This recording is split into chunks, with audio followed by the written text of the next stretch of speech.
Welcome to Thomas Jefferson's Presidency, a study guide. Thomas Jefferson was president from 1801 to 1809.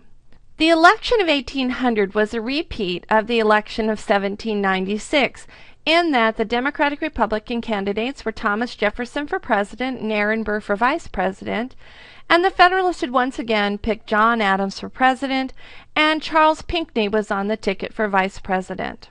After voting, the Electoral College had a tie, 73 votes for Jefferson and 73 votes for Burr. In case of a tie, the Constitution said that the tie should be broken by a vote of the House of Representatives. So the House of Representatives voted, and then it voted again, and then it voted again, 35 times before they could break the tie, and Jefferson finally received the most votes and was chosen as president, and Aaron Burr received the second most and became our vice president. So the decision was made to propose and ratify an amendment to the Constitution that changed the way that we voted for our president and vice president. From now on, the electors had to specifically state what position they were voting that candidate for. Am I voting for this person for president, or am I voting for this person for vice president? Now, Thomas Jefferson's philosophy of government was very different than John Adams. Thomas Jefferson, as you know, was the founder of the Democratic Republican Party, and he believed in something called laissez-faire, or hands-off government. It's a French term. He believed that government should be smaller and less intrusive. So some of the first things that he did was to repeal the whiskey tax, and then fire all those federal tax collectors. He stopped enforcing the Sedition Act and began issuing pardons to everyone who had been arrested and imprisoned under the Sedition Act. He changed the Alien Act to allow citizenship in 5 years, and he reduced government spending, partially by reducing the size of our Army and our Navy. He didn't think it was necessary to keep a standing army during peacetime. But he did keep the U.S. Bank, and he did continue to pay off the state's debt. Now, the Supreme Court was a problem. At the time that Jefferson took office, the federal courts were controlled by the Federalist judges that had been appointed by John Adams during his lame duck presidency. John Marshall was Adams' pick for Chief Justice of the Supreme Court, and he believed that the court itself was way too weak, that it should have more power.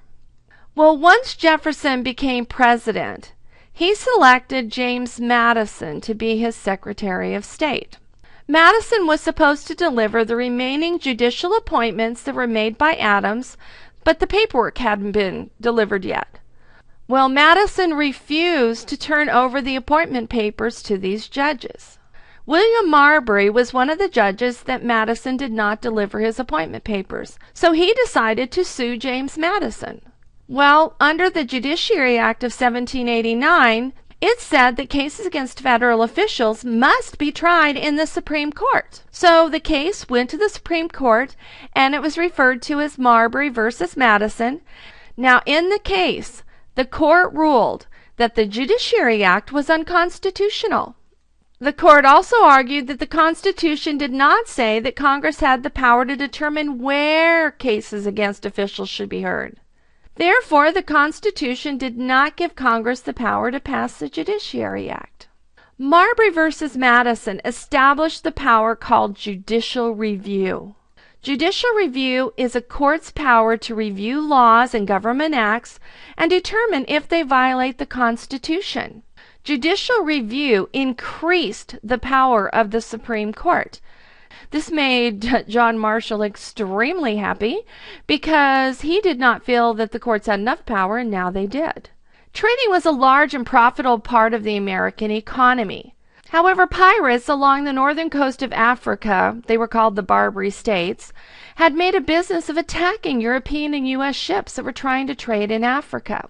A yearly tribute, or bribe basically, protection money, was paid to the pirates for safe passage along the Barbary coast. The ruler of Tripoli decided he wanted to increase the amount of the tribute. It would have been something like $225,000 a year. Our annual treasury was about $10 million. and the U.S. would have had to pay that in order to trade. Well, Thomas Jefferson decided he was not going to pay the tribute. Instead, he went on the attack and ordered a blockade of Tripoli's ports. Now, it wasn't an active declaration of war, but it was as close to a declaration of war as you could get without actually making one. During the blockade of Tripoli, an American ship called the USS Philadelphia ran aground on a reef right off the coast of North Africa, and the crew and the captain were captured and they were sold as slaves. And word got out that the Pasha, which is the leader of Tripoli, was planning to use the USS Philadelphia against the United States and other countries. So Lieutenant Stephen Decatur and 70 volunteers boarded a captured ship called the Intrepid. They got on the Philadelphia and they set fire to it, and they got out of there as fast as they could. Surprisingly, they were able to escape without a single loss of life and only one person injured. U.S. soldiers then landed in North Africa and attacked Tripoli until its rulers signed an agreement promising to leave American ships alone. In 1795, Thomas Pinckney negotiated a treaty that allowed farmers in America to ship and store their goods in New Orleans, because at one point the Spanish had shut down our access to the Mississippi River.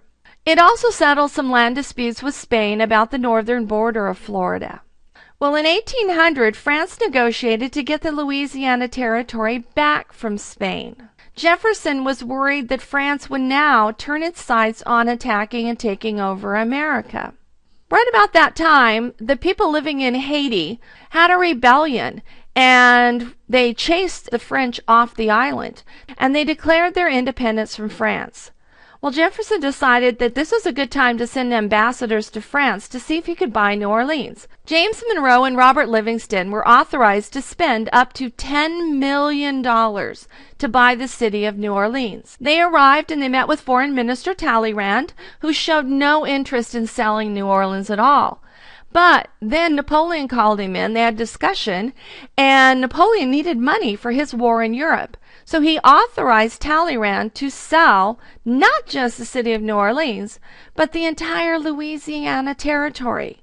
Monroe and Livingston first offered $4 million for the Louisiana Territory, but Talleyrand wasn't that desperate for money, and he said that was too low of a price. So they offered $15 million, and Talleyrand accepted their offer. Jefferson was thrilled with the news, despite the fact that they had spent more than the original $10 million that had been authorized.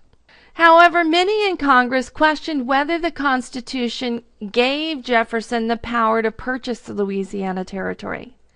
Remember, Jefferson was Democratic Republican. He believed in a strict interpretation of the Constitution. But he finally concluded that the Constitution did give him the power to make a treaty.